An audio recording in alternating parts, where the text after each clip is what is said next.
at last. Is it, my dear? Yes, Lady Lucas has told me this morning. Do you want to know who it's been let out to? You want to tell me? No, you do not care if I hear it. It is to be let out by a young man from the north, a man of large fortune. A single man? Of large fortune! He came down a fortnight ago in a carriage drawn by 4 horses, and he was so impressed with the property that he took it immediately. What is his name, Mama? It is a Mr. Bingley. A single man in possession of good fortune. $5,000 to $4,000 at least. Oh, it's a fine day for our girls. Oh, so, how can it affect Oh, Mr. Bennet, you know I'm thinking about marrying one of them. Well, does Mr. Bingley aware that you consider the rightful property of one of our daughters? Well, Jane, as your other eldest, you get first consideration. You consent to marrying this Mr. Bingley? I know nothing about him, Papa. The shortcomings of your life will become apparent after the wedding ceremony. Lady Lucas will call upon him immediately. What a fine establishment this could be for Jane, or Elizabeth, or Mary, or Lydia, or Kitty. No such commonalities are doubtless congenial to female minds. I infinitely prefer the satisfactions of a substantial book. We not visit him if you do not. I'll send a few words telling my hearty consent to marry whichever one of our daughters that he chooses. Oh, Mr. Bennet, how can you abuse my poor nerves? Your poor nerves, my old friends. I've known them for some 23 years now. We are an absolute ruin if yet not one of you marries well. I'll be comforted, Mamma. Perhaps Lady Lucas will introduce us to Mr. Bingley. Lady Lucas introduced us to Mr. Bingley, with her Charlotte to dispose of. Oh, I'm sick of the topic of Mr. Bingley. Oh, is that so? I wish I had known as much this morning when I called upon this Mr. Charles Bingley and told him that you were most eager to make us acquaintance at the Merrington Assembly Ball. What are you doing after all? Mr. Bennet got to see Mr. Bingley and not telling a word about it till now. Is he tall? I knew you loved your girls, but now, where shall I have supper?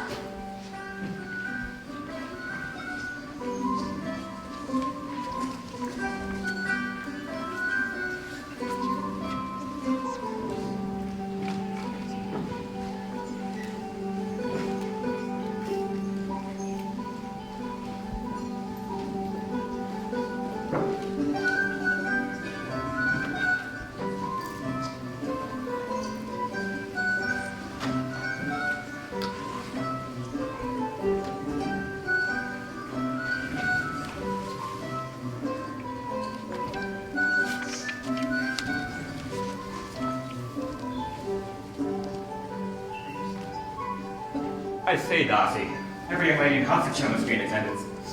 I'm not surprised. It is a truth universally acknowledged that a single man in possession of a good fortune must be in want of a wife. Such a sublimely bucolic assembly. Why are we here?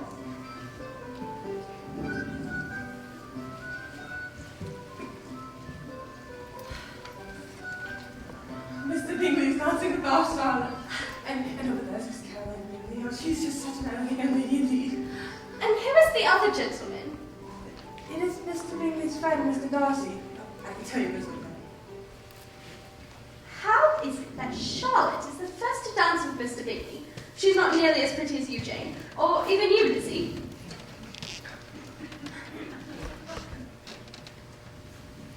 Mr. Bingley, I know that you made the acquaintance of my husband, Mr. Bennet. Indeed I have. May I introduce to you 3 of his girls? This is Miss Jane, and Elizabeth, and Mary, and those are my younger girls, Catherine and Lydia. I'm delighted to make all of their acquaintances. Miss Bennet, may I have the honor?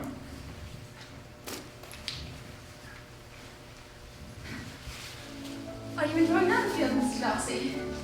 It is only Mr. Bingley's opinion of Netherfield that is of any consequence. It's good of you to join us, Mr. Darcy. There's often a scarcity of enough gentlemen to go around at assembly balls.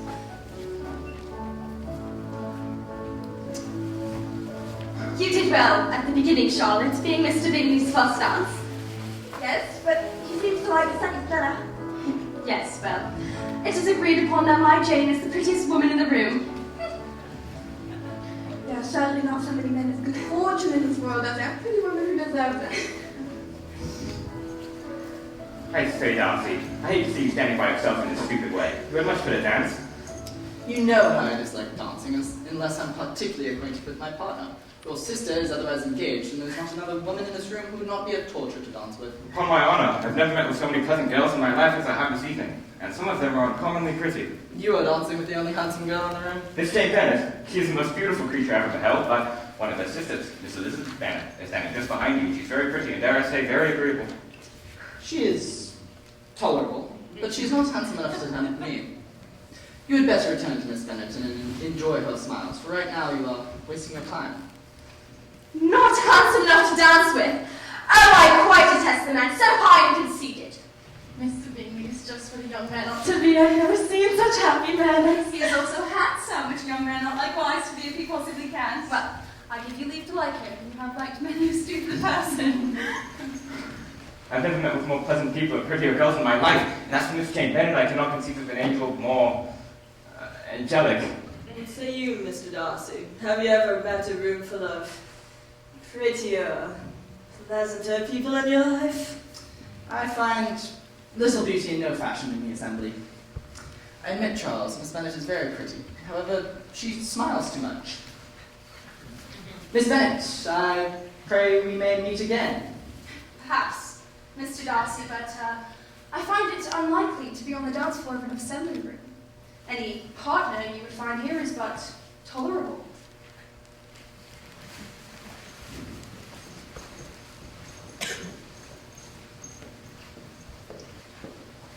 Oh, what an excellent evening. Mr. Bingley danced 4 dances with our Jane, but he only danced 1 with Charlotte, which means she did not admire her at all. I think that's with Jane. Well, by nearly every girl in the room. It was me. There was Mary King. Nancy spotted Mary King. And then, with Jane again. And again and again! If you had entered Patrick Free, you would not have danced so much. He would have danced with me, but I was otherwise engaged. With Captain Carlin and Denny. Miss Bingley was quite charming. Such an elegant ball gown. Dare I say the lace alone? No, my dear, that would include hearing any description of a lady's finery. Well, Mr. Darcy, Mr. Bingley's friend, was quite rude to our Lizzie. Well. But don't worry, Lizzie. You do not need his poor thing. What did Miss Darcy say to you, Lizzie? Only that you were the prettiest woman in the room. Now, when's the next opportunity for seeing Mr. Bingley be, do you think? Lucas's has invited them to their party 2 weeks from now. Mr. Bingley, his sister, and Miss Darcy.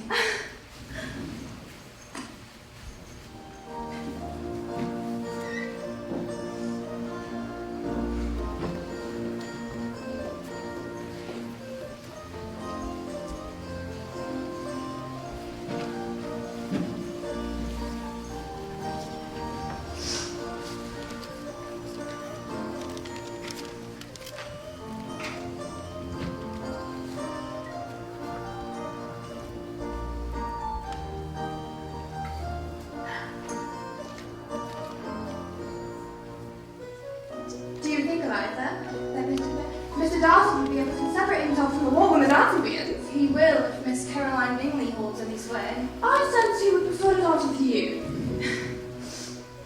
Perhaps, but I find it unlikely. Darcy's pride doesn't offend me as often as pride usually does, because there's an excuse for it. Such a fine young man with family, fortune, and everything in scripture should defend himself. My dear Charlotte, I could have easily forgiven his pride had he not mortified mine. We know that vanity and pride are different things. Although the words often used synonymously. Pride refers more to one's opinion of themselves. Vanity, what we have others think of us. Yes, I suppose. Well, Your plan would be a good one, Jane is yielding to love for Mr. Bingley. is she? It is her manner to be discreet. Is your sister so discreet as to not help Mr. Bingley on? You may never do anything more than like her. Once she is secure of him, there will be a leisurely for falling in love as much as she chooses. And if her manner were to be discreet. Elizabeth, you do not need to dance with Mr. Darcy. He is etter with pride. I will not dance with him. I can safely promise you to never dance with him.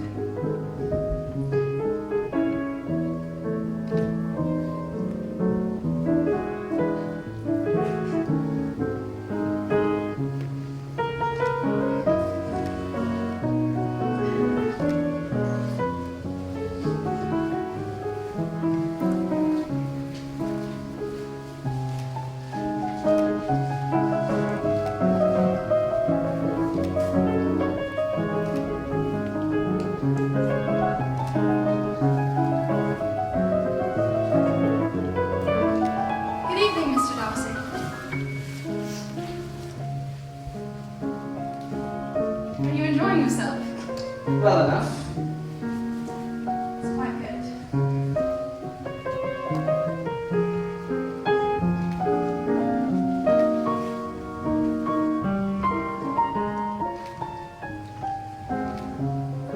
Mr. Bingley Darcy. They're truly the perfect couple. Mr. Darcy. I visited Darcy. First refinements of the Poor Society. I jumped out that you adapted to the society yourself. I am not averse to it. Delighted to hear it. Miss Eliza Bennet. Yes. Oh, you so excelled at dancing. It would be such cruel manners. No sooner happiness to see me. And for you not to dance with her. It was such beautiful for you. Ma'am, I presume you do not see my move to beg for a partner. Mrs. Bennet, I must request the honour of the next dance. And thank you, Mr. Darcy, but no, I'm determined to not just dance it. Just don't join the dancing just now. If you'll excuse me. I can guess the subject of your reverie. You're considering how it's important to pass many evenings in such society. My mind was more agreeably engaged. I was considering the very great pleasure that a pair of fine eyes in the face of a very pretty woman can bestow. And what lady is that which inspires this? Miss Elizabeth Bennet. Oh, I'm all astonishment! Winfrey, may we wish you joy on your engagement. The lady's mind is very rapid indeed. It jumps from admiration to love to matrimony in a mere moment. Well, then we shall consider this matter as absolutely settled. You have a charming mother-in-law indeed, and I can guess you always want to be home with you, Emily. Miss Bingley, your Mr. Bingley and my Jane are make such a handsome couple. But it's sad such a short lease. Regretfully so, my dear Mrs. Bennet. Our lease is just for these few months. Well, there's much reason to extend it now. That woman is the singularly most insufferable human I've ever encountered. She'd like better acquaintance with Miss Jane Bennet. A letter from Netherfield for Jane. It's from Miss Caroline Bingley. My dear Miss Bennet. I am to be with the officers all day. Please come as soon as you can. Mr. Bingley not being there is so unlucky, but Jane, you must go and make what you can of it. Father, Miss Caroline Bingley has invited me to Netherfield. May I have the carriage? Certainly. No, you must go on horseback. It is supposed to rain, and if it does, you must spend the night. Mother, go on horseback and dress by lightning. Pray for a good storm. My dearest Lizzie, I find that I'm quite unwell, which can be attributed to my wet travel the other day. Mr. Bingley and his kind sister will not hear of my returning in time fully recovered. I must go to her. I'll bring the carriage as soon as the horse are back from No, I must go to her right away. How will you get there? By foot. In all this mud, cutting through the fields. It's a mere 3 miles? You walked all this way in such dirty weather. How admire the vigor of country life and the good folk who live in it. Miss Bennet, you are very welcome. My sister's letter created no small amount of concern. This ill turn of hers grieves us to the heart. I assure you, your sister's condition is not nearly so grave as to require you to have come so far alone, and on foot. It would have been quite impossible for me to stay away, Mr. Darcy.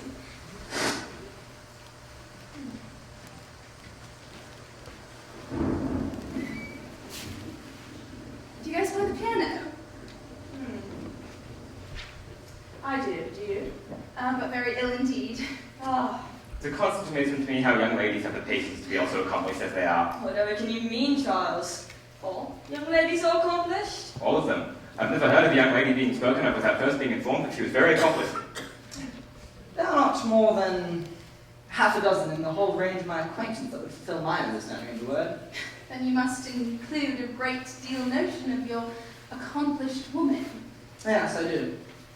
No woman can be truly esteemed, accomplished, without a thorough knowledge of music, drawing, dancing, and the modern languages.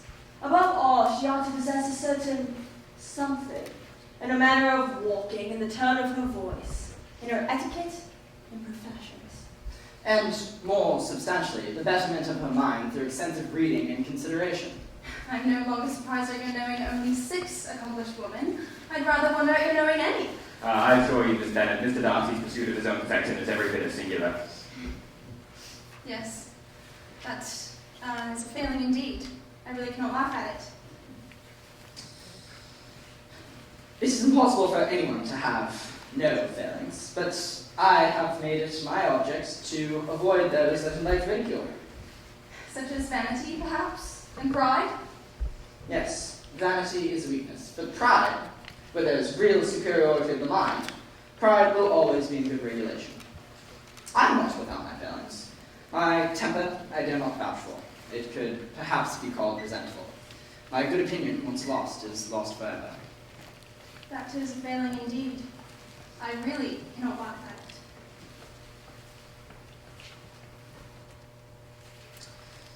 I believe that in every disposition there is, in fact, a tendency towards a failing. That not even the best education can overcome. I must like to go see to my sister now, should she want for anything. All right, yeah. Let me take you to her. I'll see that you have everything you need. How they mentioned so delicate a subject? Should those bright eyes result in the desirable event of your marriage? Endeavor to check in your lady that little something bordering on conceit and inheritance. Meanwhile, let us pray for her sister's recovery, if only to escape the company of Mrs. Bennet. Oh, how charming it is to see you, and so near the beginning of the day. Mrs. Bennet, Miss Bennet, Miss Bennet. I hope, dear madam, that you've not found Miss Bennet worse than you expected. Jane suffers a vast deal, but she has the sweetest temper ever. She has indeed. I'm sorry I must trespass on your company, on your kindness a little longer. Oh, be assured, madam, that Jane will receive every possible attention. Well, in these fine rooms, I can't imagine you want to leave so suddenly. I must say that, at present, I feel myself quite fixed here. Yes, I'm quite in love with the country. I believe Darcy shares my view of the matter. In actuality, I find some country neighborhoods to offer a rather confined and unvarying society. Unvarying, confined? Mamma, he only meant that. I assure you, sir, that we have the great experience of Hertfordshire. Mamma, has Miss Charlotte Lucas been away since I've been gone? They called upon us this morning. Such a nice family. So agreeable. That is what I call good breeding. Mr. Bingley, did you not promise to give a ball here at Netherfield? I'm perfectly ready, dear young lady, to keep my word, and when your sister is recovered, you shall name the very day of the Netherfield ball. Now that is a fair pledge. And Mr. Bingley, you must have supper with us as soon as Jane returns to Longbourn. Jane is home. Lydia, Jane is home. Is Mr. Bingley to keep his pledge? Lydia! Sorry. Feeling better soon. Much improved, thank you. I'm so glad. Is there a ball to be at Netherfield? I believe so, yes, soon. Jane, I can't believe you so hastily left Mr. Bingley. Jane was feeling quite recovered, Mamma. But Tuesday was to finish the week. I'm glad that two of you are back. Since you're gone, our conversation has lost much of its animation and from more solid sense. My dear, I hope you made a particularly good dinner tonight. We're to expect one more to our family reunion. Mr. Bingley? It is, I think, my cousin, Mr. Collins, who I've never met a day in my life, but when I die, may turn us all out of the house. Oh, it is the wickedest thing that the house does not go to your girls. We are to expect them promptly at full, and he plans on staying a week. My dear Mr. Bennet, what a fine family of daughters you have. I have, of course, heard of their beauty, but in this instance, fame has fallen short of truth. And, Miss Bennet, I do not suppose that you will leave them any time by being disposed of in marriage. Yes, things are settled so oddly. Ah, you allude, perhaps, to the entail of this estate. Again, things are settled so oddly. Madam, as a recently ordained clergyman myself, and one so fortunate as to be ordained by the patroness, Lady Catherine de Bourgh, I could not be otherwise concerned with the state of your amiable daughters. Mr. Collins, you are most fortunate in your patronage. I am indeed. And I've been lucky enough to have been invited to dine at her lady's residence twice. To merely convey to you a sense of the magnitude of Rosing Park, the chimney piece in the second drawing room alone cost £800. 800? Indeed, and no more than a mere with. There is just a lane between us, perhaps in my humble abode. Imagine that, a mere whiff of lane.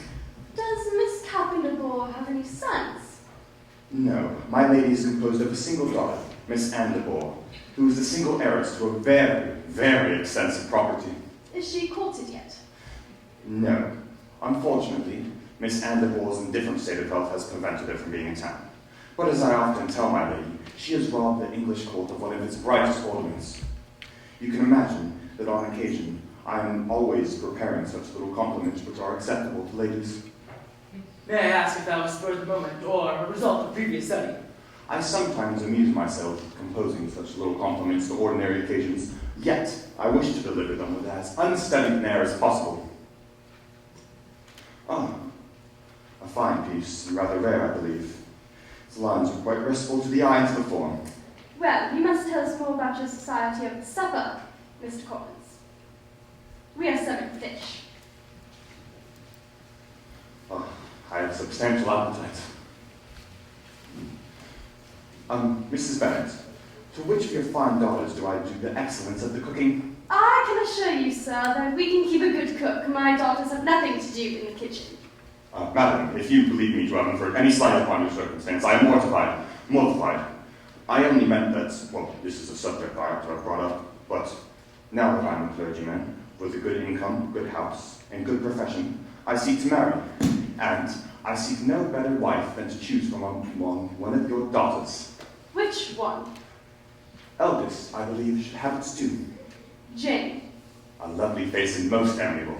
I feel obliged to tell you, sir, that Jane, my eldest, is soon to be engaged. My best wishes for her, Felicity. And my other daughters, I do not know of any prepositions. Next is... Elizabeth. Ah, quite right. How would a walk to Meryton and exercise suit you, Mr. Collins? Well, I do often enjoy exercise, if it is moderate. Miss Elizabeth, would you grant me the distinction of walking into town with me? There's Mr. Denny. And Captain Carter. That gentleman is far too pleasingly shaped to be a Captain Carter. Let's introduce ourselves. Mr. Denny, how did you find London? We have returned to far more attractive and sociable company, I dare say. Allow me. This is my friend, Mr. George Wickham. Miss Jane Bennet and her sisters, Miss Elizabeth Bennet, Miss Mary Bennet, and Miss Catherine Bennet. Leave directed to Lydia, Miss Lydia Bennet. Ladies course from the Bennet's longbow, all of it most flattering. Will you be in Meryton for long, Mr. Wickham? Several months, I'm pleased to say. I've just accepted commission of Hertfordshire Regiment. Well, he shall quickly outshine us all, I'm sure. Well, I hope to get the pleasure of seeing you often, Mr. Wickham. The prospect of good society and pleasurable company are enjoyable indeed. Miss Bennet. Miss Jane Bennet, how very fortunate. Mr. Darcy and I were just about to go to Longbourn to inquire about your health. Why have we missed it? He was with me just a moment ago. Should you be out and about soon? Oh, yes, I'm quite recovered, truly. I have to say, are you for a brief walk about the town? I would be very happy for your company. Yes, I would love that, Mr. Bingley. Mr. Wickham, can we entice you and Mr. Denny to your bonnets? We're at such a loss to determine which is the prettiest, and it's so valued your opinions. How do you like the bonnet, Wickham? Unpracticed, sad to say. I'll join you presently. I hold little interest in bonnets, Mr. Collins. May I show you their in the Benedictine Abbey? It is a most fascinating relic. Is it far? It is a brief amble from where we stand. The ruins are exceedingly revealing. Very well. Miss Bennet, Mr. Wickham. Can I inquire, Miss Bennet? How far into the park is from Meryton? 3 miles to the west. And may I ask how Mr. Darcy has been staying there? Since late September. Are you acquainted? We played together when we were children. I expected a social surprise, given their calling at our meeting just now. Yes, I confess that it does. Do you know Mr. Darcy? I take him, even on my slight acquaintance, to be an ill-tempered man. I'm inclined to agree. We not a friend of theirs. Mr. Wickham, you promised to join us. I apologize. Miss Bennet and I are on a common interest. There's a party tonight, Mr. Wickham, at the Lucas's. Will you come? It's only set for cards and silly games. If Miss Lucas were so kind to invite me, I would be delighted. Miss Lucas would be quite cross if we failed to persuade you to join us. And I should like to continue the rest of our conversation.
Lady Lucas, allow me to extend my compliments on your most charming and intimate domicile. I could have almost supposed myself to be at the small summer breakfast parlor at Rosin Park. I see. Oh, if you think I've inferred any slight upon your circumstance, then I will be mortified, my lady, mortified. Rosin Park is the home of my great patroness, Miss Catherine de Bourgh. Oh, Lady Catherine de Bourgh. Indeed, and to merely convey to you a sense of the magnitude of Rosin Park, the chimney piece in the second drawing room costs £800. 800? Think of that, Charlotte. My daughter's one really good blaze. Miss Lucas? Mr. Collins? Mr. Collins, would you care to make that table up for whist? I confess to a very scant knowledge of the game, but I should be glad to bet on myself.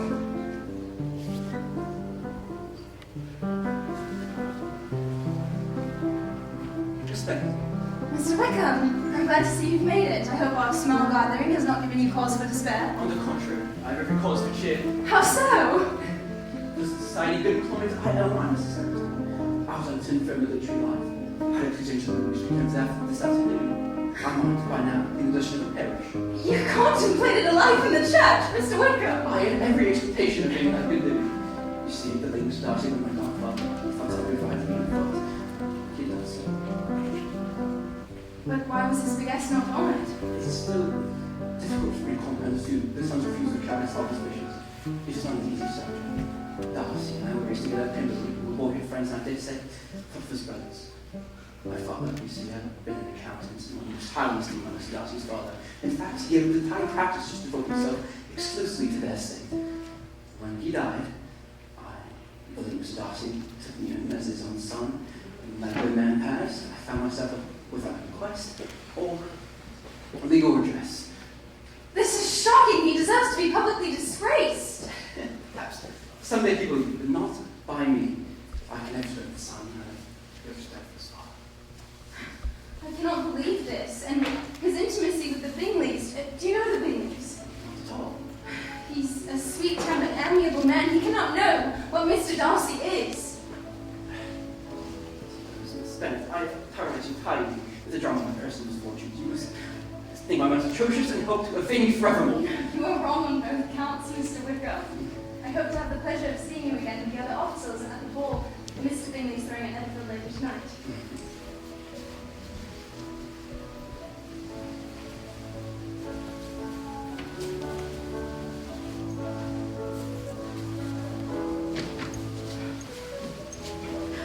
Mr. Bingley is dancing in the dancing chain. He's so well off, and he's such a charming man. So good to my Jane. Have you seen him? Lydia told me that Mr. Darcy told her that Mr. Wickham was suddenly called to London. The only good consequence of Mr. Wickham being suddenly called into town is that the poor man is spared the sight of Mr. Darcy. It is intriguing, distressing really, to think that Mr. Darcy could have treated Mr. Wickham so disgracefully. Could his most intimate friends be so deceived in him? There is a truth in Mr. Wickham's looks. You see in Mr. Wickham the same amiable nature that I see in Mr. Bingley. Miss Bennet, well, honored that you've come. Would you care to join me, Miss Bennet, in the first of several dances? Elizabeth, I would love to take this opportunity to solicit your fine indulgence in this dance. Would you care to join me? I don't think it's a good idea for you to participate in this evening's activities due to your patroness. Oh, well, I think that Lady Catherine de Bourgh would think that this evening's activities have little to do in the way of evil Miss tendencies. In fact, would you do me the honour of the next dance? Yes, of course, Mr. Darcy. It is a pleasant dance, Mr. Darcy. Is that your observation? Yes, very pleasant.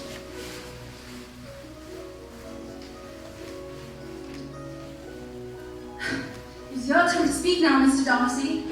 I made a comment on the dance, and you want to make some comment on the size of the room or the number of couples. Do you have rules then for conversation while dancing? Only that it would look entirely odd for us to stand here for 30 minutes without saying a word. For some, conversation ought to be arranged so that they can have the pleasure of talking as little as possible. Do you imagine to be gratifying my own feelings in the present case, or are you consulting your own? But for I've always seen a similarity in the turns of our minds. We are both of unsocial, taciturn disposition, unwilling to speak unless we expect to say something that will amuse the whole room. This is not a portrait of your character, I'm sure. how closely it resembles mine, I dare not say. You think it a faithful portrait, undoubtedly. I'm not to be the judge of my own performance. Such superior dancing, my dear sir, is not often seen. I must hope that this is often repeated, especially with such a great event concerning a best friend and a dear sister. Oh, well, congratulations on Lady Fleming. Do you and your sisters often walk to the village? Yes, very often. When you saw us there the other day, we had just been meeting a new acquaintance. Mr. Wickham is blessed with such happy manners as to ensure his making friends. Whether he is equally capable of keeping them is less certain. He is much unfortunate as to lose your friendship, and certainly in a manner in which he's likely to suffer from his whole life. Mr. Darcy, I remember you once saying that once your prejudice was made on a person, you hold it dear. Now, you are careful as to the despite you hold it. I hope I am. And you never allow yourself to be blinded by prejudice? May I ask to what these questions tend? Merely to the illustration of your character. I'm trying to make it out. And what is your success? I do not get on at all. Mr. Darcy, I'm aware that you have an eminent relation to my great patroness, Lady Catherine de Bourgh.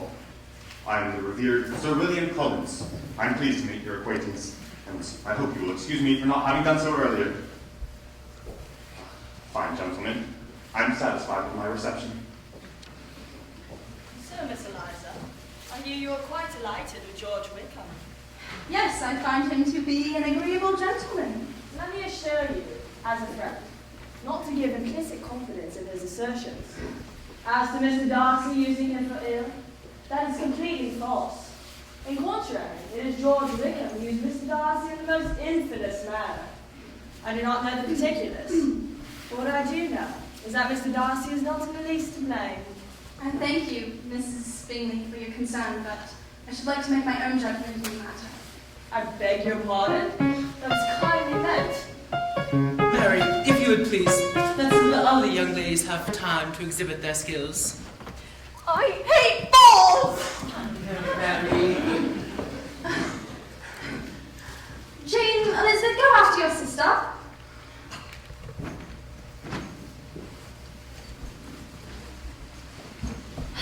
Oh, Lord, how tired I am. Come on, Kitty.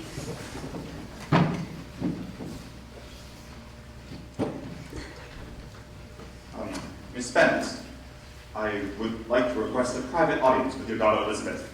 My senses are still aflame with last night's amusements. I hope you can construe my report. Sorry? Oh. Oh. Yes. Yes. Yes, Elizabeth, you wanted immediately. Yes, Mama. Mr. Collins requested a word with you alone in the sitting room. I beg of you, Mama, please do not do this. It's going to be okay. Elizabeth, stay home, Mama, please. Elizabeth, believe me when I say that your modesty merely adds to all your other perfections. In fact, the moment I entered this fine household, I singled out you to be the future companion for the rest of my life. Mr. Collins. Perhaps before I get ahead of myself in my feelings, I should state my reason for marriage. Firstly, I believe it will greatly increase my happiness. Secondly, I see it very fit to marry one of the daughters of the estate that I am to be entailed. And thirdly, which perhaps I ought to have mentioned a long time ago, it is the great recommendation of my great patroness, Lady Catherine de Bourgh. It was just merely this Saturday that we were at our close of quadrille that I was just adjusting her footstool when she said, "It is time you marry. Find a woman who is not brought up too highly." Mr. Collins, please. No, one moment. I think I should enunciate why my feelings are sent to your character. Well, as I previously stated, I find it only fair that after your father dies and I get the estate entailed to me, that I should marry one of his daughters to make it less sad. Most generous. I could not be otherwise. Now, there was nothing left for me to do but to get the express authority of both of your parents. Sir, you are too hasty. You forget that I've given you no answer. Let me do so now. Accept my thanks for the compliment you have paid me, but there is no way that I will be marrying you.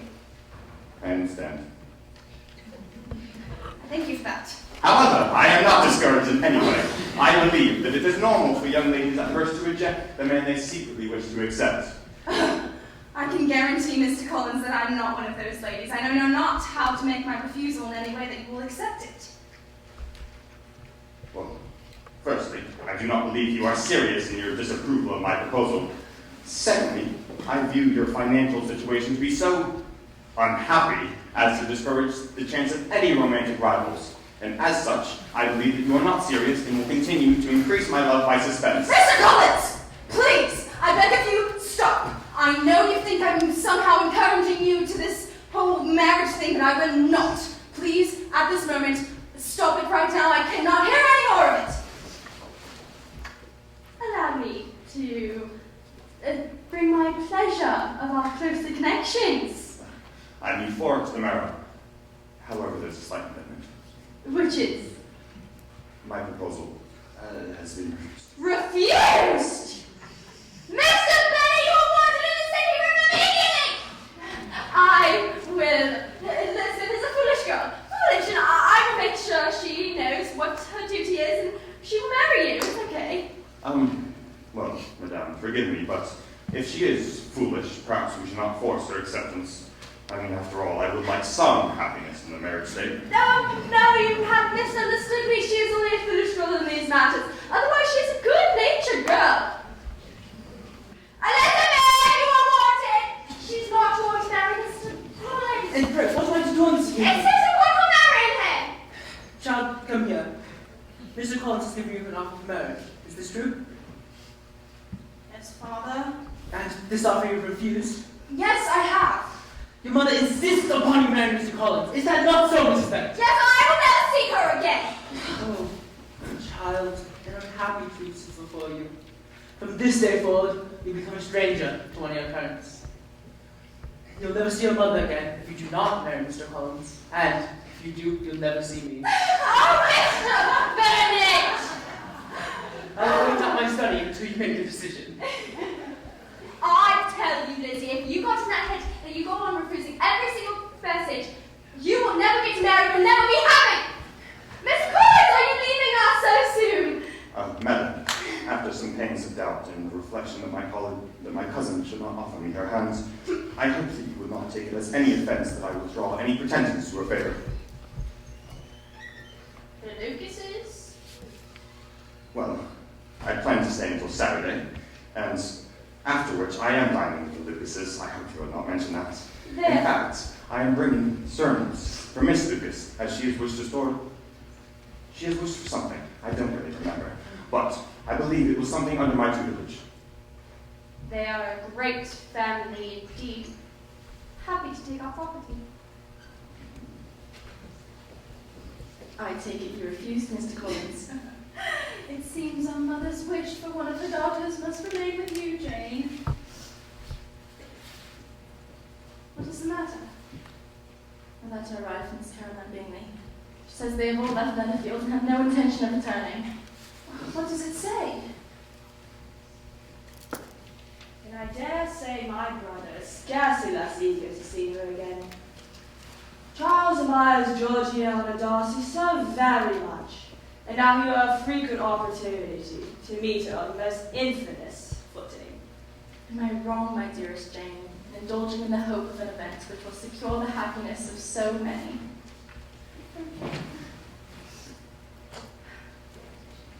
Surely your sister only wishes for her brother's happiness.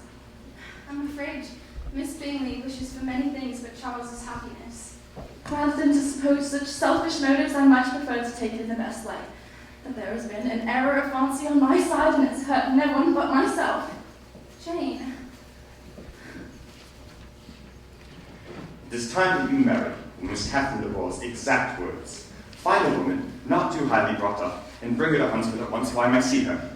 And now, Miss Lucas, there is nothing left but for me to show you the violence of my affection.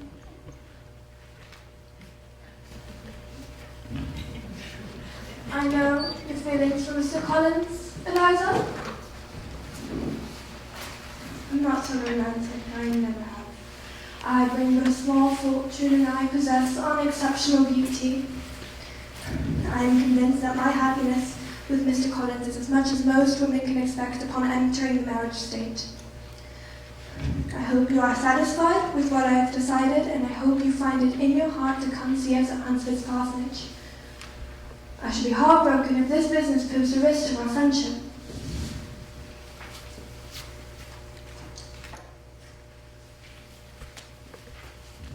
I've been used to thinking of Miss Charlotte as a terribly sensible person, but it has come to my attention that she is nearly as foolish as my wife, and more foolish than my girls.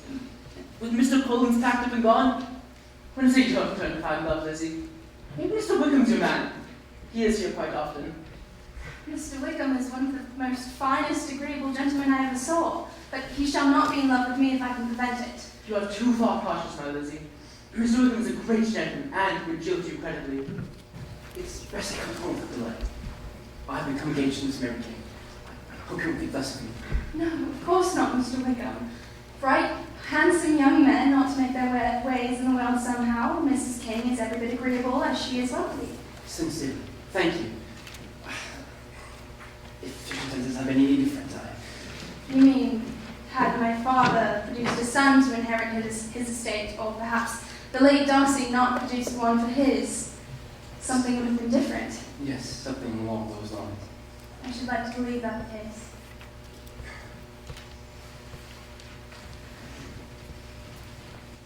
Ah, Cousin Eliza, Miss Collins, I welcome you to the Hunsford Parsonage. It is most charming. The garden is quite elegant, is it not? I have heard Mr. Collins say that much exercise in the garden as possible is helpful.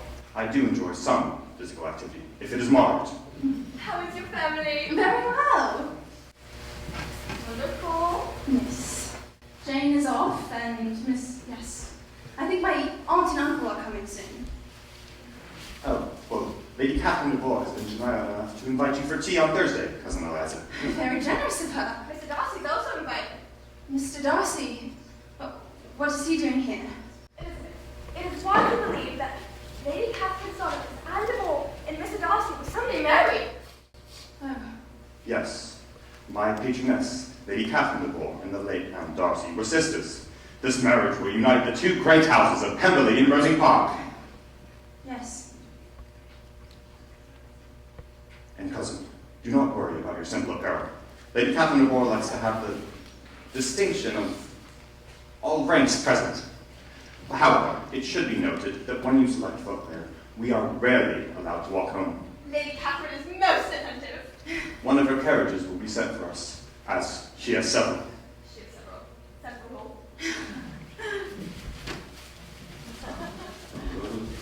The Right Honourable Lady Catherine de Bourgh is a lady whose grace, elegance, and great condescension makes her the admired jewel of Rosing Park. Lady Catherine de Bourgh.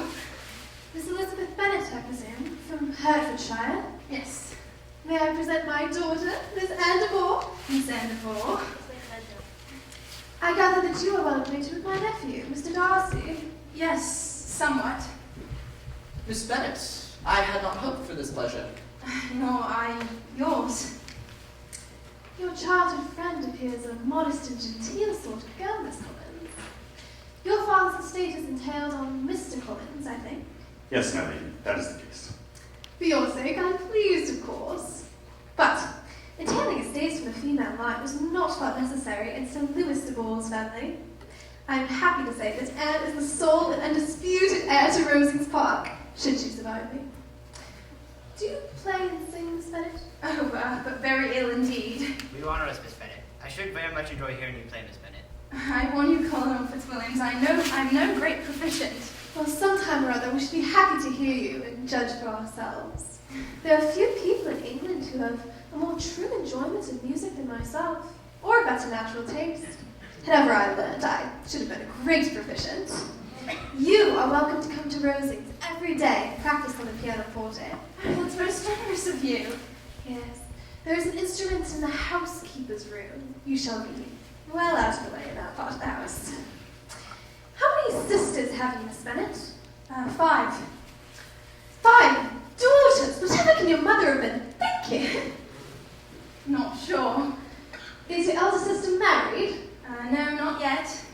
Is she handsome? Yes, very. She has much to recommend her. And still not married? Are any of your younger sisters out? Yes, all of them. All 5 out at once! The younger ones out before the older ones are married?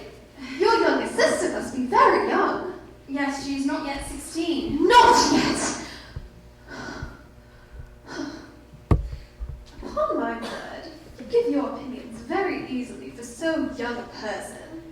Pray, what is your age? I need not conceal it. You cannot be more than 1 in 20, I am sure. I am not 1 in 20. Mr. Collins, when my carriage entered the lane yesterday afternoon, I was exposed to the most explicit view of a pig. I am mortified at the thought of it, my lady. Mortified. The animal in question appeared quite ready for the table. I shall see to it. I should like you and Mrs. Collins to join Anne and me in a round of quadrille.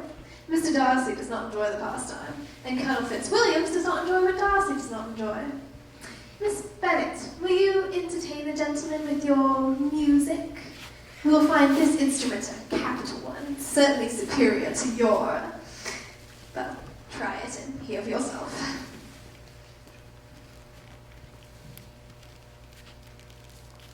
I promise you, I really cannot play well, Colonel Fitzwilliam. I still would like to enjoy hearing you play.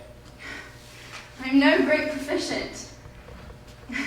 It's awful to have somebody as Mr. Darcy to judge my every character. You cannot really credit me with any power to alarm you. I've seen now on multiple occasions the delight you take in provocation. It is very rude of him. Please continue. I should like to know how my cousin behaves among strangers. The first time I saw Mr. Darcy was at an assembly dance where there were more than enough ladies to go around and not enough gentlemen to dance with them. I have not the privilege of knowing anyone at the assembly outside my own party. Right, and who can be introduced at an assembly ball? You are quite correct. I should have judged better, but I do not possess the talent which some do of conversing easily with those I have not seen before. Just as I do not possess the talent to play this instrument, all you can do is practice. Indeed. No one could find anything wanting with your playing. Anyone admitted the privilege would agree. Yes. Darcy, Anne is tired and is going to bed. Please come and say goodnight to her. Darcy tells me you're famously fond of walking. I very much enjoy your company at a tour in the park. As would I, Colonel Fitzwilliam. The absolutely final word is that Darcy and I have to be among Saturday. I know he puts it off to Sunday. What is I to be particularly eager to see his sister? So we must leave tonight. I've never met anybody more headstrong than Mr. Darcy. He likes to have his way, as any man does. Only Mr. Darcy is more likely to get it, because he's rich, whilst I must be harder to self-denial independence. You can hardly think of yourself as self-denial, Colonel Fitzwilliam. Just so you can't hyperbole, Miss Bennet. Of course you're right. I cannot say that I've suffered real hardship. On a matter of more serious weight, I may very well suffer from want of money. Younger sons cannot marry when they like. Right, unless they like women of fortune. We all say to our particular happiness. Do you know the Bingleys? Not well. I know the brother to be a pleasant fellow, but rather dependent on Darcy's judgment. In fact, Darcy prides himself on having recently saved Charles Bingley from the troubles of a most imprudent marriage. What do you mean? Apparently there were concerns about the lady couple with strong objections to the family. I understand the mother to be particularly overbearing and ill-mannered in company. And why is he to be the judge? Sorry. I just mean that why upon Mr. Darcy's judgment alone is he to decide the fate of others? I'm sorry, Colonel, I'm feeling ill all of a sudden. I need to stay here and regain my strength. Allow me to see you to the parsonage. No, thank you. Pleasure walking.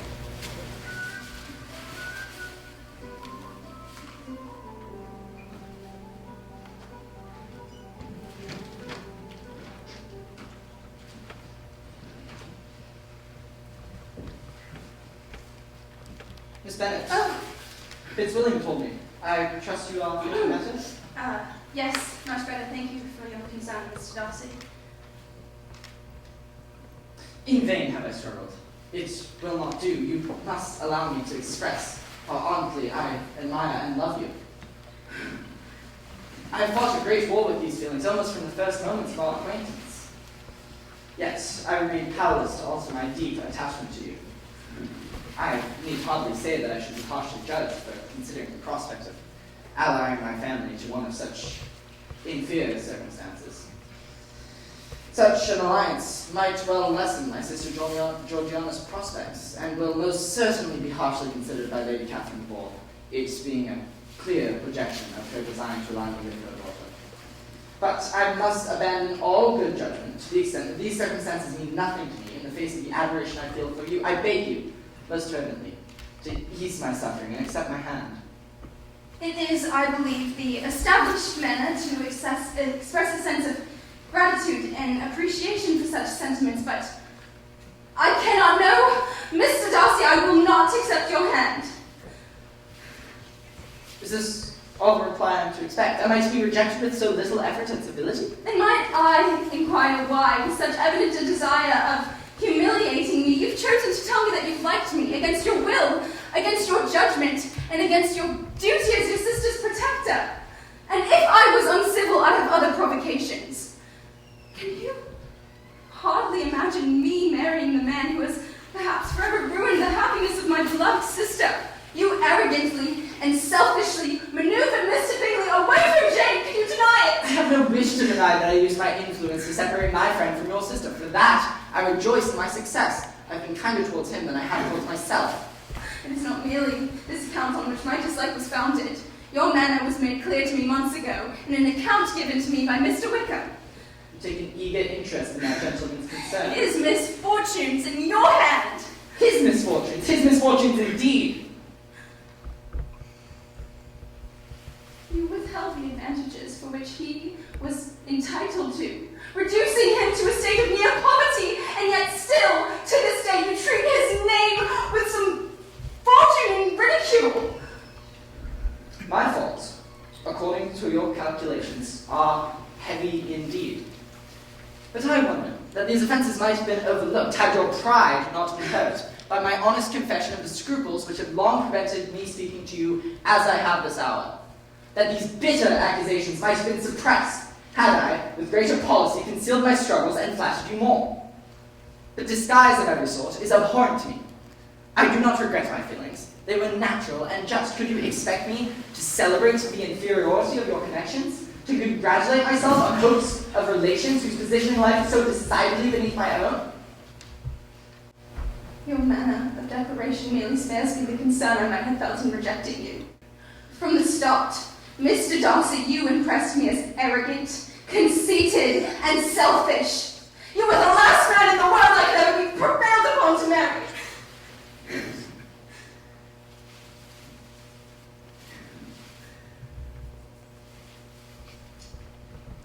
You've said quite enough, madam. I perfectly comprehend your feelings. I have now only to be ashamed of what my own have been. I'm sorry for taking up so much of your time. Please, accept my good wishes for your recovery and good health.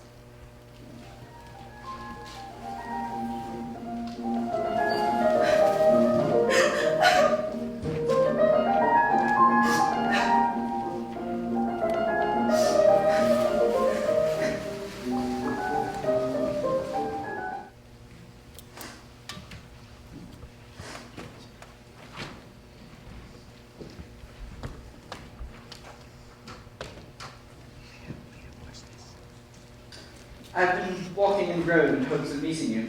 May I have a moment of conversation? Miss Bennet, be assured that you are safe from any offers that would be sure to embarrass us both. The events of last night cannot be too soon forgotten. Yet, you have laid serious accusations at my feet that cannot go unanswered. This Jane Bennet is the most beautiful creature I ever beheld. Regarding Mr. Bingley and your sister. Your sister is a most charming young lady. And it was inevitable that Mr. Bingley should have preferred her above any girl in Hertfordshire. I was not concerned until I had the pleasure of your dance at Netherfield, where Lady Lucas made it clear that his attentions to her had given rise to a general expectation of their marriage. What congratulations for spending a moment. It was in this context that I took it upon myself to watch them both closely.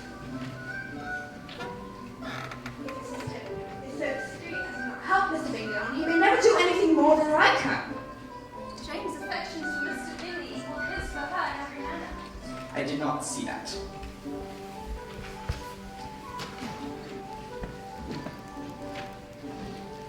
While Jane was agreeably cheerful and engaging, I did not see her at all return his affections with equal participation in the slightest.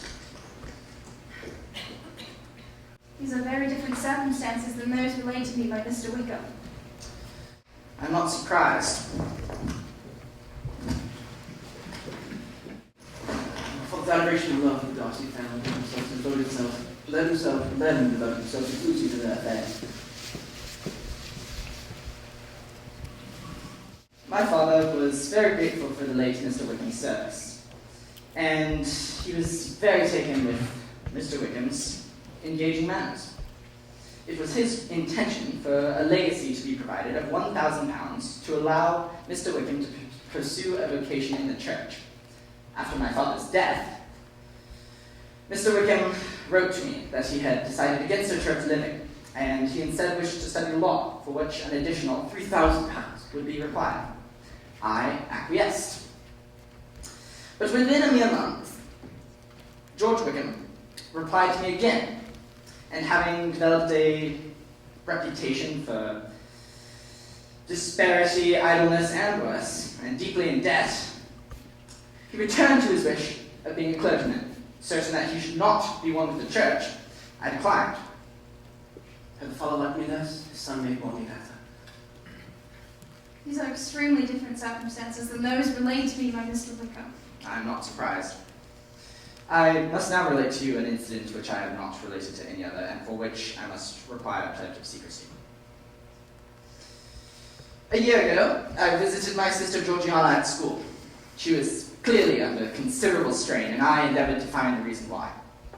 Georgiana revealed that she was in love, that she planned to elope, and that she planned to keep it secret, all with George Wickham. You see, my sister's fortune is £30,000. She was then but 15. Eventually, I convinced her of George Wickham's true intentions, that he was pretending to love her. I cannot describe to you the depth of my sister's anguish. I do not think she is yet fully recovered. This letter describes all I have just told you in detail. My initial thought was to simply deliver it and spare you any conversation, but I realized that that would simply confirm your worst opinions of my character. If your contempt has truly robbed me of all credibility or trust in your eyes, in your heart, then Fitzwilliam may tell you all you wish to know. I am sorry for taking up so much of your time. God bless you.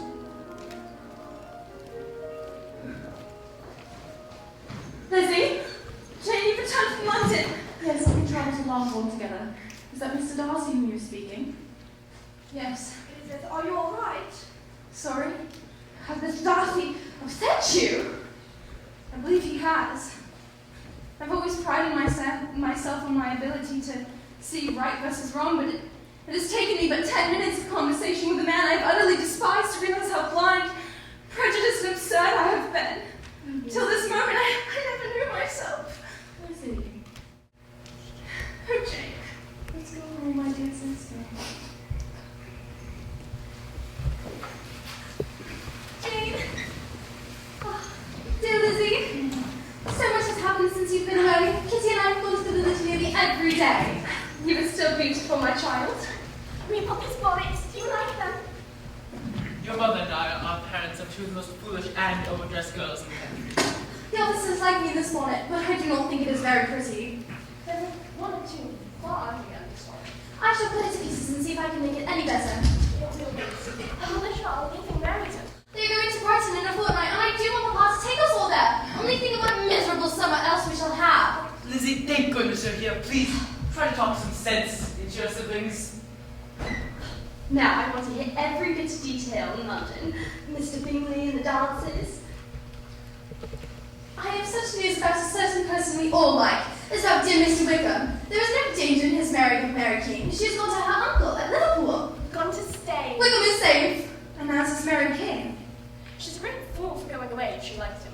I hope there's no strong attachment on either side. I'm sure there wasn't on his. He never cared 3 straws about her. And who could about such a nasty, freckled thing? Oh, let us hear what has happened to you, Lizzie, and to you, Jane, since you went away. I was in great hopes that one of you would have got a husband before you returned. Oh, well, I should like to be married before any of you. Then I would chaperone you about all of the balls. What fun would that be? I'm not married too. She will come. I press myself one who enjoys such pleasures intimately, not constantly. Come with us to Meryton and see how everybody's getting on. Mr. Wickham will likely be there. No, I want to hear about the balls. Tell me. Yes, Mama, later. Suit yourselves. We're off. Goodbye, welcome home. How is the time? It's very well.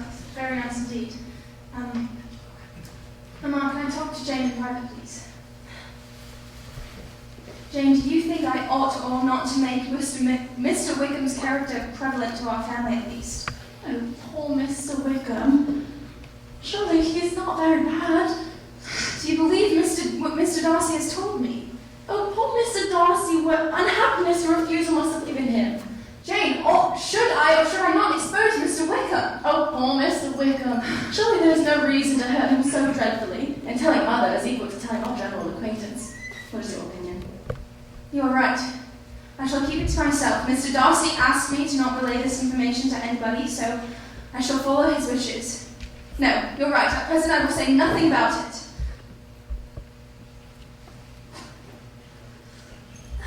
Delicious news! I'm invited! Look, Mama, Colonel Foster's wife wants me to come with her to Brighton. I'm to go to Brighton by the sea. I'm so delighted for you, my darling. You need to have every bit of detail. Of course, all of our friends will be there. Colonel Foster, Captain Carter, and Zaid N, and of course, dear Mr. Wickham. Why shouldn't you invite me? I'm 2 years older than Lydia. Much closer age to her. We have to leave within a week. Within a week? Lydia's a child. Well, you must write to us very often. Of course, that's not fair. Oh, stop weeping in public. Goodbye. I love you all. I shan't envy her specs. Well, I shall. Pity. Given that she is Lydia's particular friend, she is nothing but a harebrained girl. It will not be easy until she has made an exhibition of herself in some public place or another. But what is to be done about this? At least this gives us the advantage of her not disgracing our family name. Papa, you mustn't let Lydia go. No, do not worry. You and Jane's name will be good enough on your own merits. You have nothing to worry about. And, in fact, this might serve as an education for her to teach her the insignificance in this world. Papa, if you do not talk some sense into Lydia right now, then she will be, at 16, the most determined flirt that ever ought to make her family and herself ridiculous. My mind is made up. Now, Elizabeth, I cannot make sense of if Jane saw Mr. Bingley in London. What has happened? Jane wishes not to talk about it, Mamma. You know what? I detest the man. He did my daughter so ill. You know, Jane will die of a broken heart. I'm a cat! I am unhappy! Oh, Kitty, stop weeping and pouting. It is so unattractive. Maybe expect to accompany Brian this summer.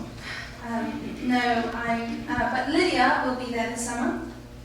The Colonel's wife should keep a watchful eye on her. And how do you find her husband? Quite well. Do you know the Colonel? Yes, I do. I remember him as a very gentlemanlike man. The man is very much unlike his cousins. I find Mr. Darcy's character to improve upon closer inspection. It improves Mr. Darcy. His acquired ability as an address is to absorb these improved essentials. In essentials, he has not changed at all, but I merely mean that upon closer acquaintance, his misfortunes are better understood.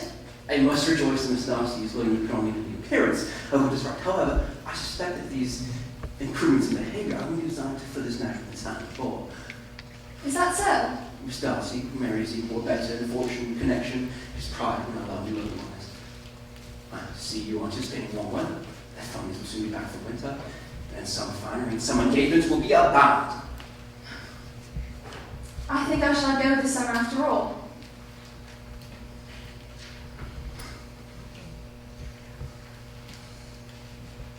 taking a tour of Derbyshire. Nature and culture, wilderness and artifice, all in perfect harmony for one beautiful county.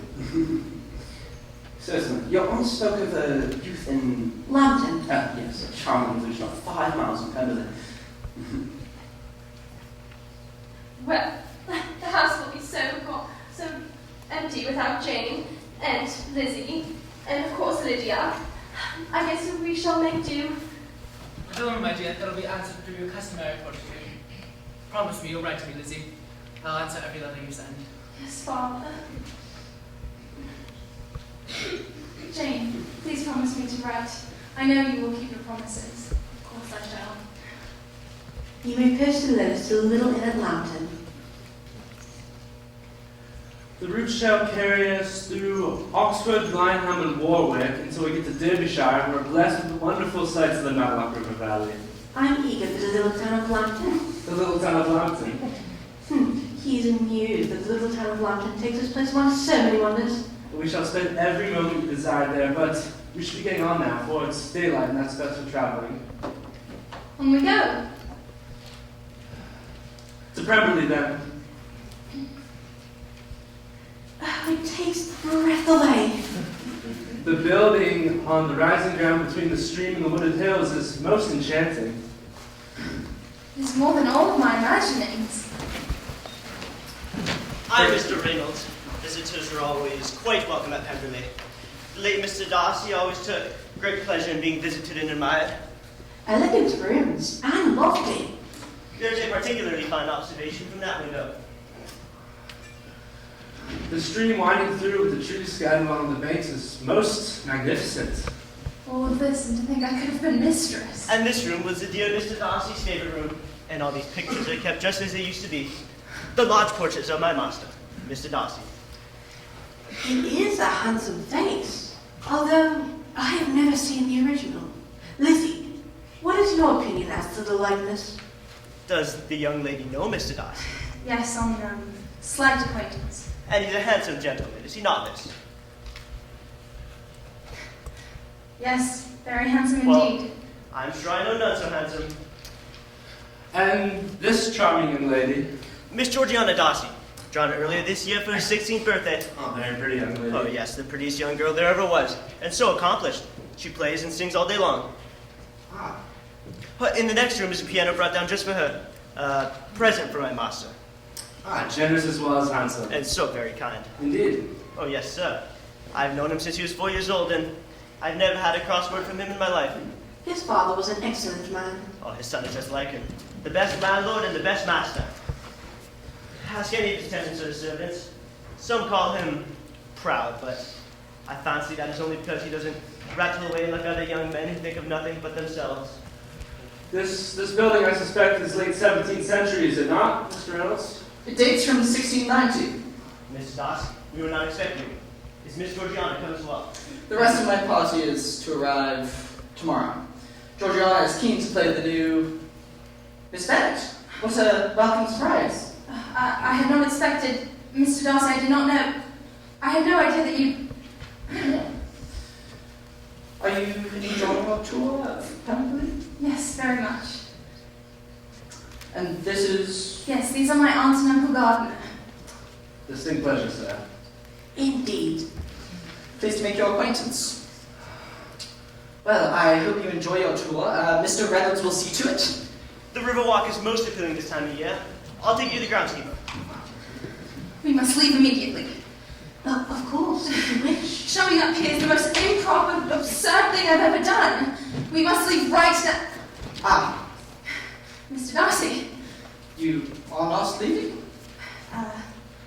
No, I suppose we are not.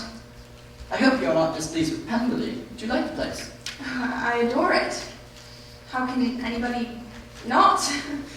It's your good opinion that matters to me. I know you do not give it lightly. I must confess, I think I gave the wrong impression earlier. I was quite surprised at your presence here. Oh, yes, as was I. I did not expect to be here. Mr. and Mrs. Gardiner, may I interest you in a tour of the park? There is a lovely little walk by the side of the water that affords a charming view of the opposite hills. Is the water home to the Prejudice trout, Mr. Darcy? Yes, it is. If there's any time, you should return and fish for as long as you like. The lake is home to pike as well as carp, if those are more on your line. I should be happy to provide you with tackle and show you the best spots. Even fish with you if you should enjoy that. Well, I could be persuaded. Thank you for your kind offer. It's settled then. The rest of my party arrives tomorrow, including some who claim acquaintance with you. Mr. Bingley and his sister. Ah! There is another who greatly wishes to know you. Will you allow me to... Do I ask too much to introduce my sister to you during your stay at Pemberley? I'd love to make her acquaintance. Thank you, Mr. Darcy. Excellent. It is settled then. I will... What a polite, unassuming, and responsible young man. There is something a bit imposing about his figure, to be sure, although it is not at all unbecoming. Well, he may be a little whimsical in his civilities, but great young men often are. But how came you to tell us that he was so distasteful? I do not know. The first time meeting him is almost like a completely different person as he is now.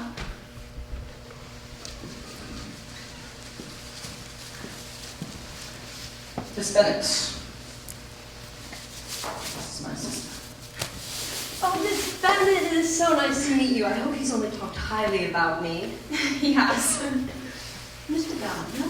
Yes, Miss Gardiner. I have conceived, you may say, a grim suspicion of which upon this occasion is growing to a full conviction that at least one of them knows what it is to love. Indeed. What Elizabeth's heart holds for that young gentleman, I can only wonder. But is it, do you think, safe to say his love for her is... I'd say it's overflowing. Overflowing. Mr. Bingley, it's been so long since I made your acquaintance. Elizabeth, I'm most happy, delighted to see you again. Yes, me as well. It's been so long. Yes, since the 26th of November, when we were dancing together at Netherfield. Your memory is exact. And your family? They are all well. Yes, pray tell me, are all of your sisters still at Longbourn? All but one. Oh. Oh no, Lydia is off for the summer. Oh, that's good news indeed. Yes. Pray, Miss Liza, are not the Hertfordshire militia removed from Meryton? The militia can be found in Brighton. Oh, what a great loss to your family. Yes. Miss Bennet, the innkeeper at Lambton has sent this message for you. It's from Miss Jane Bennet and being marked as urgent. You may read it in the library if you wish. Thank you, Mr. Darcy. Dearest Lizzie, something has occurred of the most serious and unexpected nature. Lydia has run off with Mr. Wickham! Dear God, are they married? We must return to Longbourn immediately. I'll inform Mr. Gardiner at once.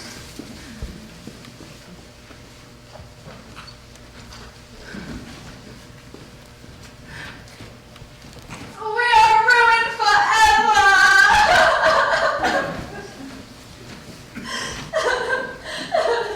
Oh, my dear sister, I'm so sorry you have had to deal with this. She is not this type of girl.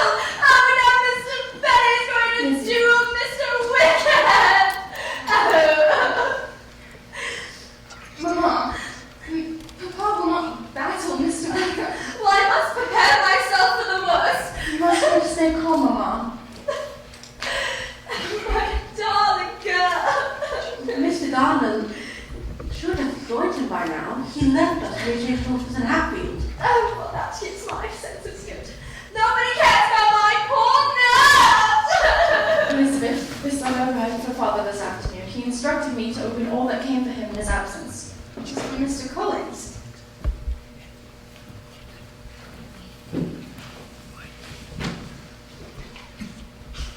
My dear sir. My dear sir. I feel called upon by our relationship and my situation that I should feel to counsel you and assure you that me and Mrs. Collins both sympathize with you of this grievous affair.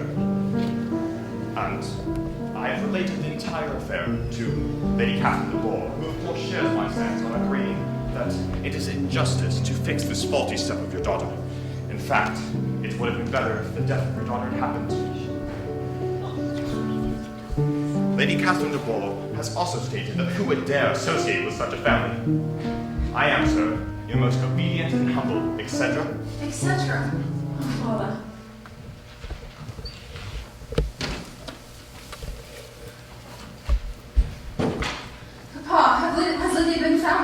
Lizzie, I bear you no ill will for the advice you've given to me last May.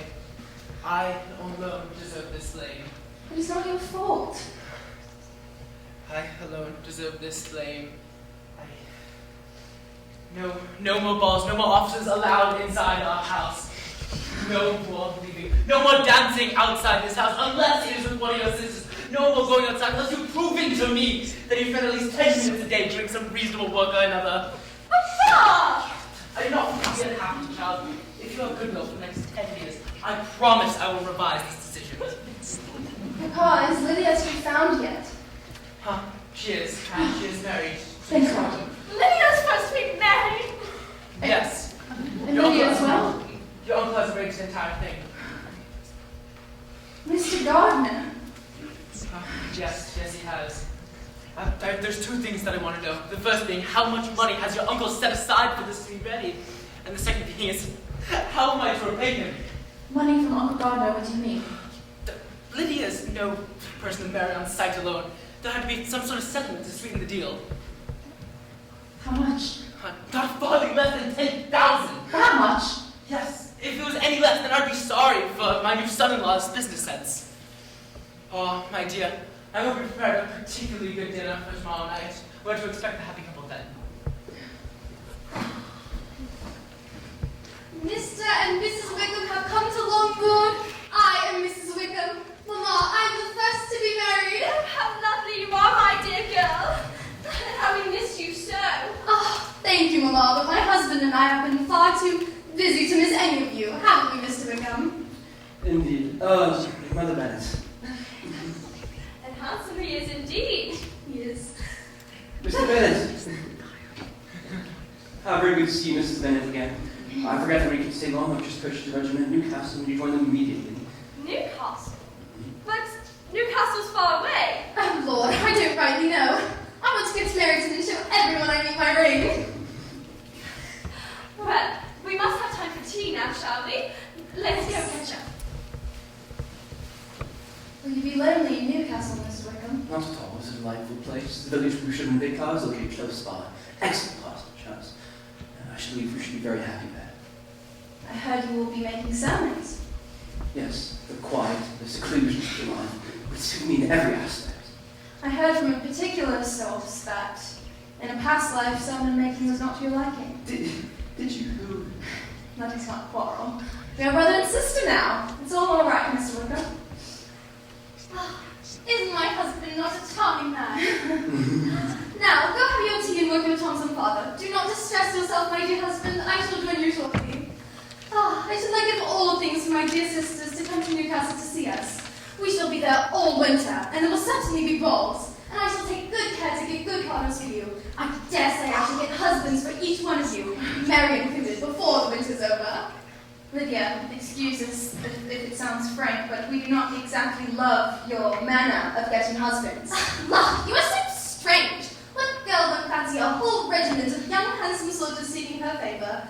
I should have wished Wickham's whole regiment at our wedding, but strict Colonel Foster refused to spare a single soldier from his duties. I don't see why. It's not like England is under attack. At the end, it was just Aunt and Uncle Gardiner, Miss Darcy, and the parson. Mr. Darcy! Well, someone had to stand up for Wickham. I'd much rather have been. Oh, gracious me, I forgot. I was not to say a word about that. It was to be a secret. Silly me. Silly, newlywed me. Well, if it is to be a secret, we will ask you no more questions. Thank you, for if you did, my dear husband would be quite angry. However, we would love to know as to why Mr. Darcy was at your wedding. It was a secret, I cannot say. 2 days is far too short for you to visit. You must return again home soon, and write to us. Oh, Mary will have little time for writing. My sisters may write to me. They will have little else to do. Take care of my girl, Wickham. Certainly, dearest mother. And, Mr. Bennet, I cannot express my immense gratitude for your kindness and generosity. Goodbye, dear sisters. My carriage awaits and my post calls for duty and honour. Adieu! Goodbye. Mama, Papa, Longbourn, everyone goodbye. Did you know that Mr. Darcy donated the money? Are you indeed ignorant on the part Mr. Darcy had to play on bringing about this marriage? Well, of course.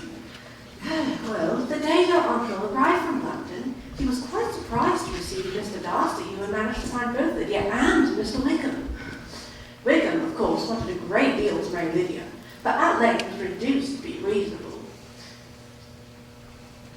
The fault, sir, is mine and mine alone. So must be the remedy. If it were not for my reserve, my pride, then Wickham's true character should have been revealed to the world, and this regrettable affair never would have taken place. It was him. I fancy, Lizzie, that perhaps obstinacy is the real defect of his character after all. But this must go no further than yourself, or Jane at most. Mr. Darcy would not wish any of this known, especially, I should think, by you. I shall bear the entire expense. I insist. Thank you, Mr. Scotland, for telling me this information. Pray forgive me if I have been so very presuming, or at least not deny the interest one day to Beverly again. Give my love to Jane. She deserves a husband who knows the treasure that she is.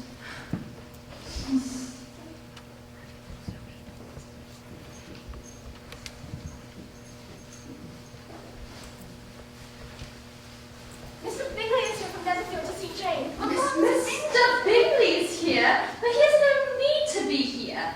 And we don't want him here, but if he wants to come upon us, then he's more than welcome. He looks very handsome, Jane. She'll hear you, Kitty.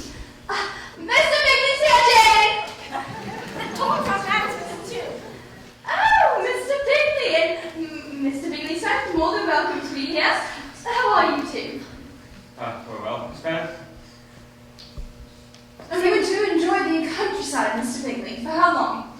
Our plans are not altogether settled, but we hope to stay some weeks. A few weeks of the hunting season, at the very least. Oh, but once you've shot all your ducks, you can come in and shoot ours. Mr. Bennet has not helped you out very recently, but I'm sure you can catch him up. Certainly, Miss Bennet. Miss Bennet, it's very good to see you again. Good to see you, Mr. Bingley. Mr. Darcy, you are welcome as well, if you please. I should prefer to wait in the garden. Of course.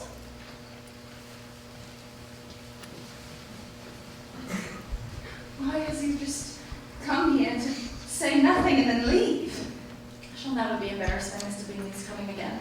It is perfectly clear that on both sides, all we may ever be is acquaintances.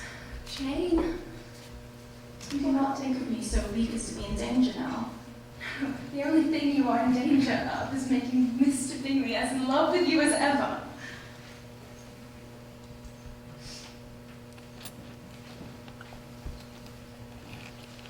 Take yourself. Father. It's a lovely autumn day, Miss Bennet. Would you care to join me for a walk in the garden? Oh, yes. I very much miss the great pleasure of your company. And yours, Mr. Bingley.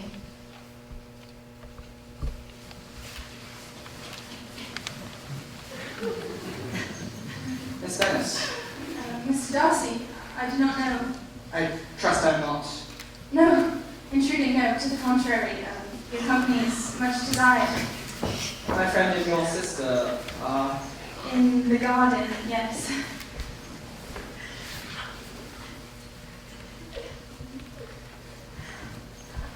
Mr. Darcy, I'm listening! To be told this word! Oh, it's too much! Why is not everyone as excited? I'm so excited for you, Jane! I can only see you as happy, Lizzie.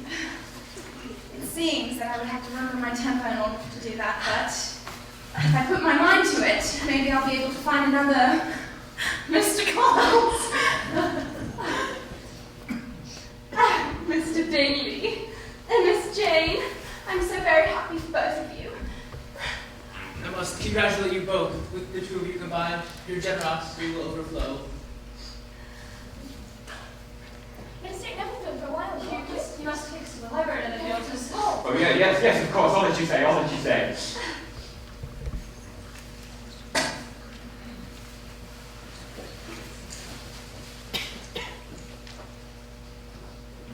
Lady Catherine, why are you here so late in the night? My family has retired for bed. I should like to ask that very thing of you, Miss Elizabeth Bennet. What has happened? Miss Lydia got to be your mother. Yes. And what do we owe the honor? Mrs. Bennet, I would like to word with your daughter. I require the use of this room. But it is so late at night. Mama, leave us. It's all right. You too, Kitty.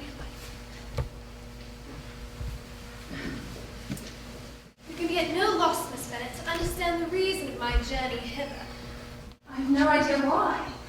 However insincere you may choose to be, you shall not find me so. My character has ever been celebrated for its sincerity and frankness.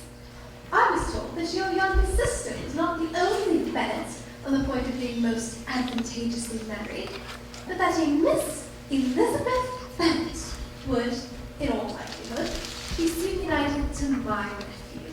I know not what you speak of. Though I knew it must be a scandalous falsehood, I instantly resolved on setting off for this place, so that I might make my sentiments known to you. Mrs. Lady Bourgh, I have no idea what you're speaking of. I have come to insist on having you declare there is no foundation for it. Has my nephew made you an offer of marriage?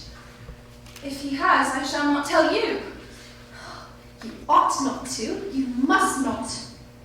But your arts and allurements may, in a moment of infatuation, make him forget what he owes to himself and to all his family. I shall not tell you anything. Miss Bennet, I'm almost Darcy's nearest relation, and I'm entitled to know all of his concerns. But you're not entitled to mine. Let me be rightly understood. This match to which you have the presumption to aspire can never take place. Mr. Darcy is engaged to my daughter. Their engagement is of a special kind. It is a union planned while they were in their cradles. And honor, decorum, and prudence shall keep you from it. You will be censured, slighted, and despised by everyone connected with him. These are quite insane accusations, ma'am. You are an obstinate, headstrong girl. You've offended me quite enough. I am by no means done. To the objections I've already voiced, there is yet another to add. I am no stranger to the particulars of your younger sister's infamous elopement. Lady Catherine, that is not patched up business at the expense of your father and uncle. Lady Catherine, that is not Is such a girl to be my nephew's sister? Is her husband the son of a steward to be his brother? Heaven and earth, what are you thinking? Are the shades of Pemberley to be thus polluted? You've offended me quite enough now. You may leave. You are an unfeeling, selfish girl. You were resolved then to heaven. No. I shall now know how to act. I had hoped to find you reasonable, Miss Bennet. Do not imagine that your ambitions will ever be gratified. I take no leave of you. I take no leave of you, and I send no compliments to your mother. You deserve no such attention. I am most seriously displeased. Mr. Darcy, Millicent Merrington. We've decided on a walk to Oakham Mount. The autumn colours are so lovely. Do you like it, Lizzie? Mr. Darcy and I, don't you, Mr. Darcy? This is very handsome. Mamma, how are you?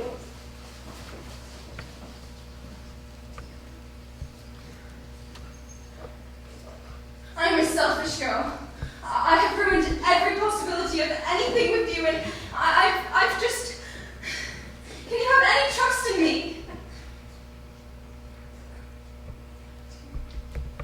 Miss Bennet, I anticipate gratitude, but if you must thank me, let it be for yourself alone. I thought only of you. What do you mean?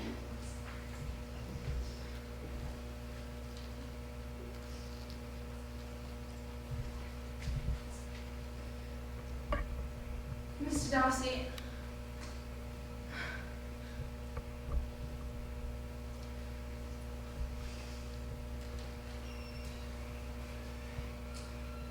It's difficult for me to say this, Elizabeth, but you are too generous to travel with me.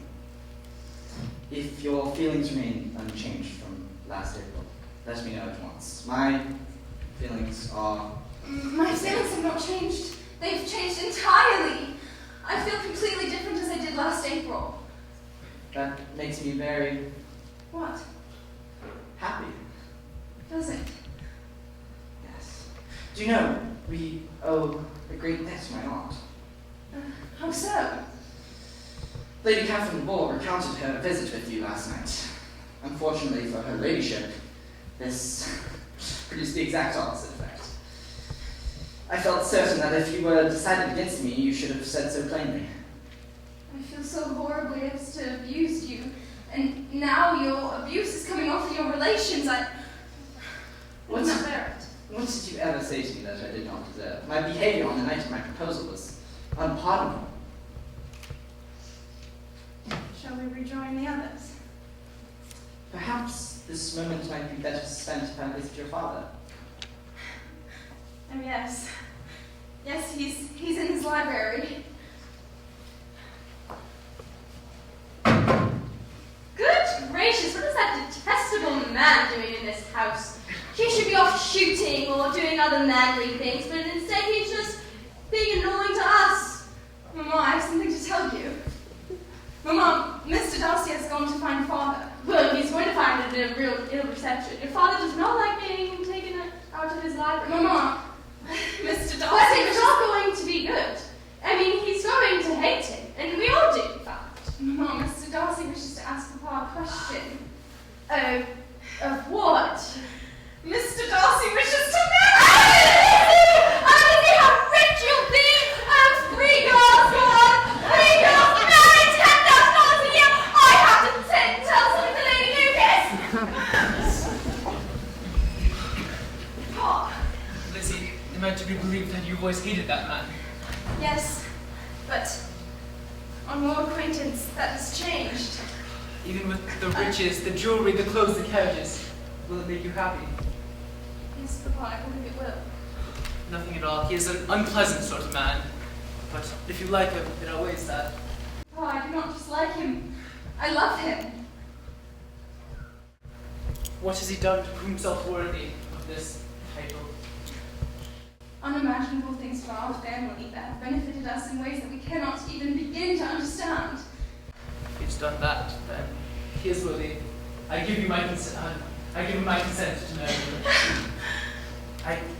My dearest girl, my Lizzie. You're a very fortunate man. And there are any other men who wish to marry Mary or Kitty. Send them to me.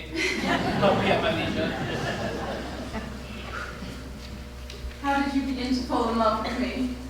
I cannot fix on the place, nor the hour, nor the look, nor the words. I was in the middle before I had known I had begun. Was my manner of arrogance not improper to you? The liveliness of your mind. And what good could you have seen of me? Was there no good in your affectionate behavior towards Jane while she was ill at Netherfield? Oh, my love!